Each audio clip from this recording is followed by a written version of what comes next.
राधे राधे, श्री शिवाय नमस्तुभ्यम। तो अब इस समय मेरी सभी फ्रेंड लोग आ चुकी हैं। सब कुछ बोलिए आप लोग भी, तब ना आवाज आएगा। आज विश्वकर्मा पूजा है, हम लोग विश्वकर्मा पूजा में आए हैं प्रसाद खाने के लिए। अपनी फ्रेंड के घर पे विश्वकर्मा पूजा किया जा रहा है।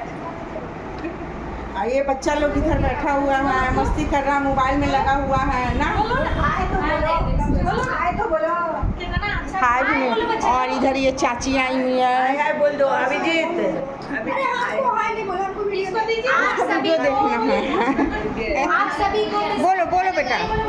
अच्छा बोलिए आप सभी को विश्वकर्मा पूजा की हार्दिक शुभकामनाएं। विश्वकर्मा जी आप सभी की रोजगार की में सब चीज में वृद्धि करे, तरक्की करे और सभी लोग खुशहाल रहे, स्वस्थ रहे, मस्त रहे। जय विश्वकर्मा पूजा। विश्वकर्मा जी बनाए और बना के रखे। बच्चा लोग का आज हथियार क्या है? कॉपी किताब। सबका तो कुछ टूल्स है ना, आज उन्हीं का दिन है।